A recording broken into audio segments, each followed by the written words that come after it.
Okay, today we're going to be learning how to use a Linux box to create a Minecraft server for whether it be you or your friends or just an SMP, creative, survival, whatever. Pros and cons of a Linux box versus just running it on your Windows computer. If you have a dedicated computer, obviously you'll have more network resources available. You'll have the entirety of the machine for your server, so you won't have as much lag, hopefully. And that's about it. I like using Linux for Minecraft servers. It just makes it simpler for me. But I'm going to be using Ubuntu 13.10 on a VMware VM machine, just because I don't have an extra box lying around, but you won't have to worry about it. It should be the same process.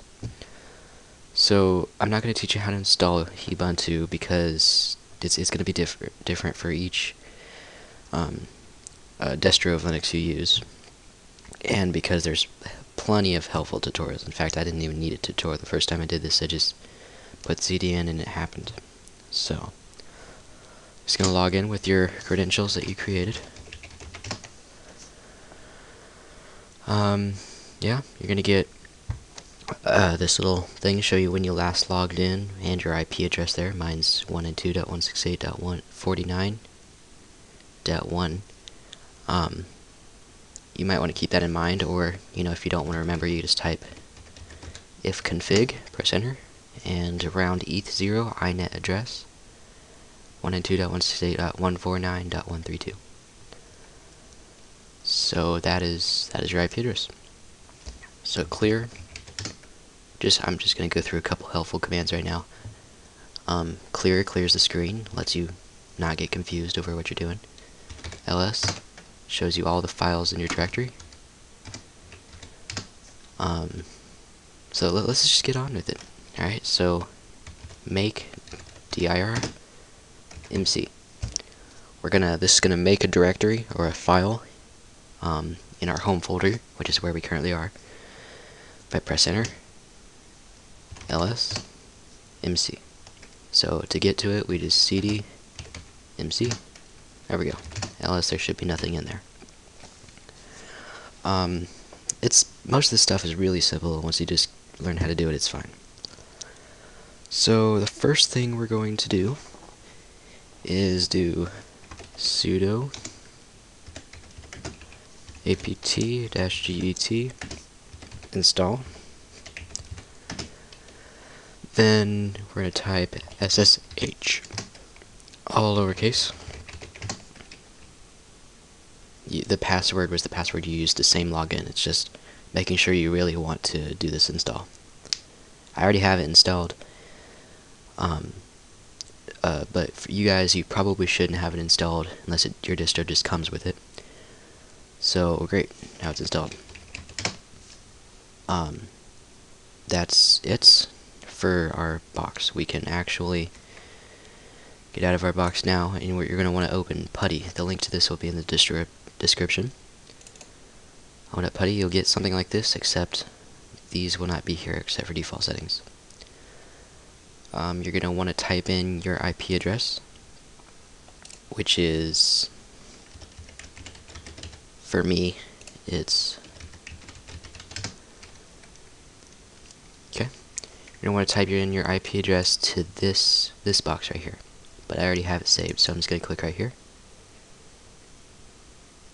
And what we just did is SSH'd into our computer. Now, if you don't know what this is, basically it's just it'll give us console from a different computer, anywhere we are, really. Now, the first time you do this, it's going to pop up window saying, hey, would you like to accept this RSA key or something like that. You just click yes, and it should let you in. This can be done from any computer inside your network. We're just going to log in like we normally would. Okay. Just gonna clear it. There we go. Now ls, bam, MC is there. We know it's our machine. So now we're actually going to step away from MC yet and to run Minecraft, the server and the client. which we're not going to be running on my client because, you know, obviously we can't on Linux box. We're going to want to type in this command. I already had it copied and pasted from somewhere else because I didn't really want to type in this whole thing. But this will install Java. Once I put in my password. And for any install, it'll make sure you want to continue. Just press Y and press enter for yes to confirm that you know what you're installing and all that. And this is actually going to take a while because it's 63 megabytes and I don't have that great of connection speed. So I'm going to pause and come back when it's done. Okay, so we're back.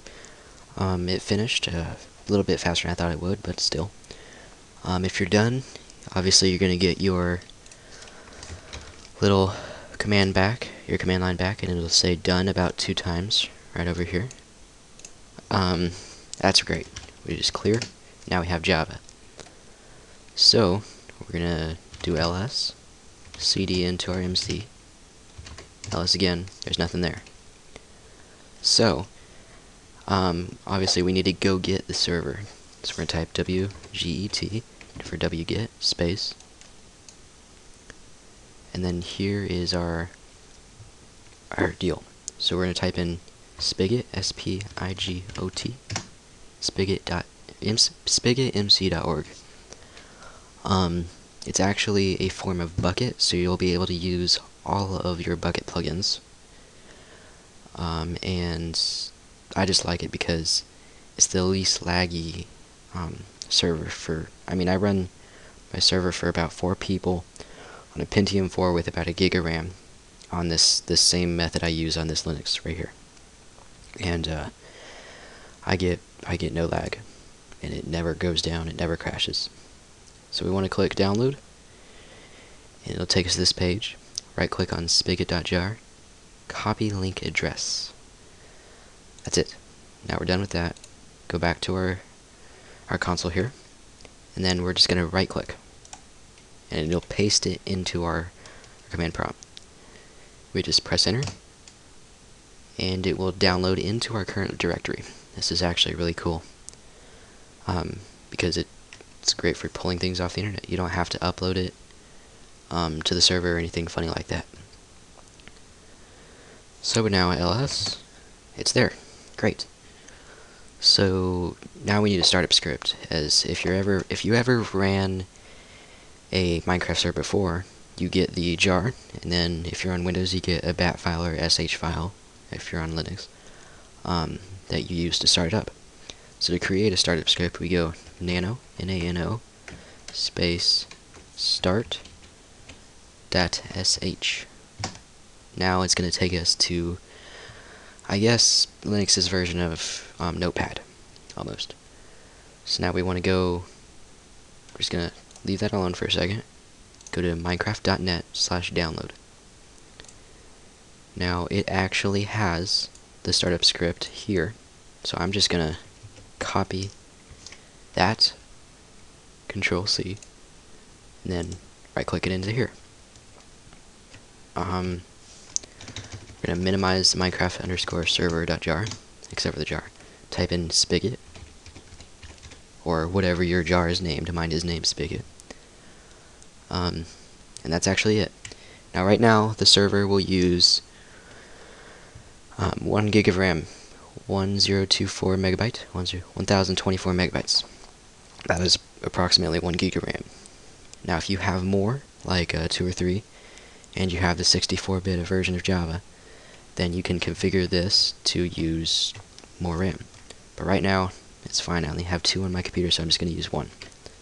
Control X, that's very important. Press Y, and then enter. We should have just created the startup script. Now, I can't actually do anything yet. What I'm going to have to do, chmod space 755 start.sh. What that command's doing is it's actually changing the permissions for start.sh so that it can be ran as a program.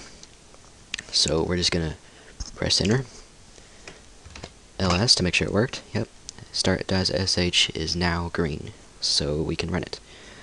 We can't just run it by doing start.sh and pressing enter. That won't actually work. What we're going to have to do is /start.sh. We press enter, and loading libraries, please wait. It's going to start up the server for the first time. It's actually going to take a little while because it is the first time. So I'm going to pause again and come back. Okay, we're back. It started up. As you can see, how you know it started up is just done. That's it. It just said done. So now we can do question mark. Oh, I'm sorry guys, the screen sometimes does this. There we go. Okay. Well. Okay. What we can do is we just exit out of... Okay. Well, I'm having technical difficulties. There we go. Press OK. Because of course it's frozen. Okay. Now we're going to want to get back into Putty.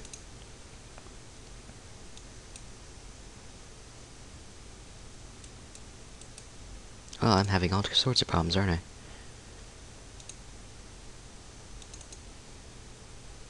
Okay.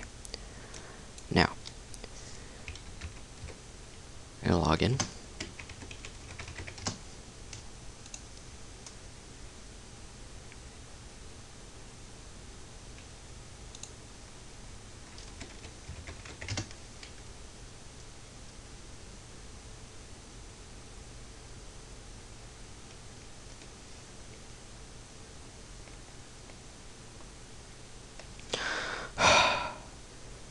Okay, sorry about that guys, I just had a little bit of technical difficulties, my computer froze up, but it should be better now.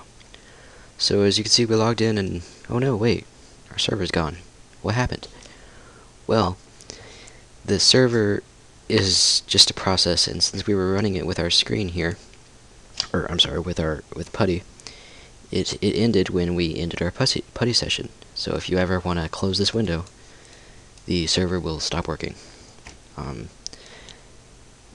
So, how do we fix that?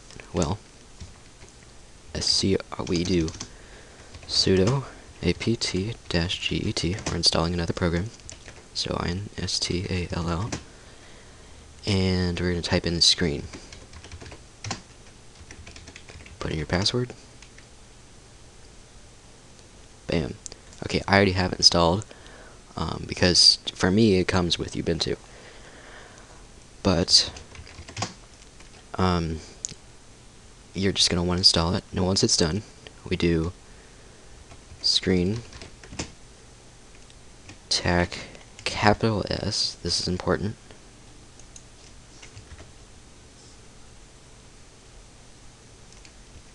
capital S space MC, or well, MC is whatever you want to name it. I like to name mine MC, but whatever you want to name it. So you press enter, and that's going to start a screen. Whatever you run right now when you're in your screen is going to be stayed up until the screen stops, until you tell it to stop. So we're going to cd MC start.sh. Remember, that's what we named it.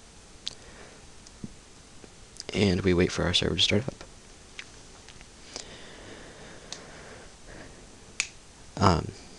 One thing is this warning: your max perm gen size is not set or less than to 128 megabytes. You can fix that in your start.sh, just nano back into it, and you run this little modifier here, like it wants you to. I didn't really see a need to, but if you want to get rid of the error, then you can definitely do that. It shouldn't cause any problems. Okay, started much faster this time because it is the second time we ran it. Doesn't have to generate any worlds or anything. So I want to exit out of this Putty. That's it. You want to keep the server up, but that's it. So you want to type Control AD, same time. And it will say detached from MC, and then that's it. If you want, you can exit out of Putty. It will still be running. And I'm going to start up Minecraft and show the servers up. And then actually that's it, your server's up. Okay, so we're back. I got Minecraft started up and I created a server. What you're going to want to do is just put in your IP into here. Press done and it should be up. We can join it.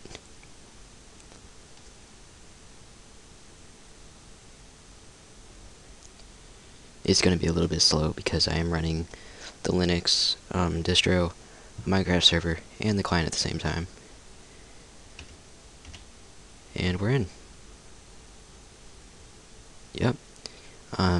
It's going to be a little bit laggy because I'm only recording at 7 FPS. I don't have that great of a client. And because, of course, I am running all those things at once. But this is proof of concept.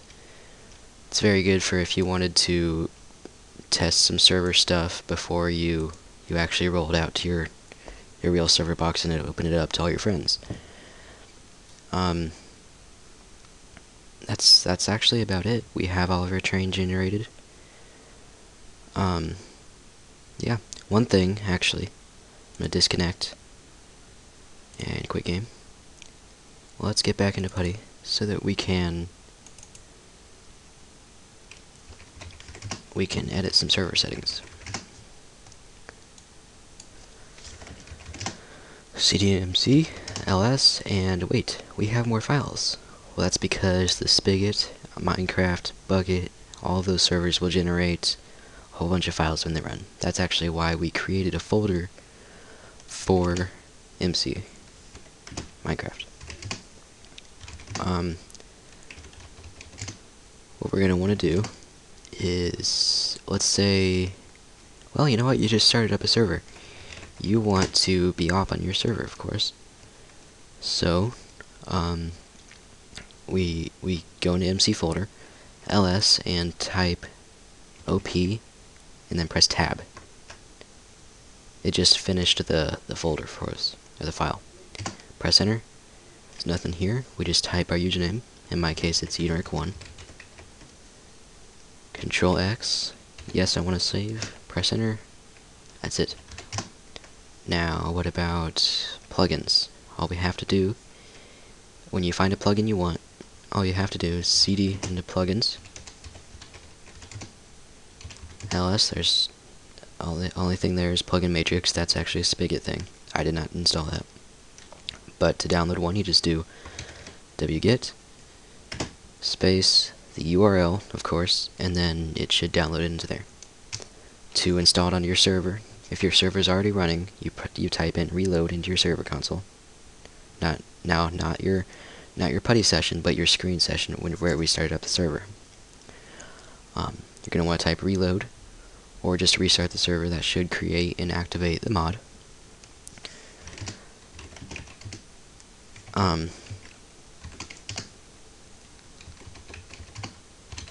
So that should be about it. We can do nano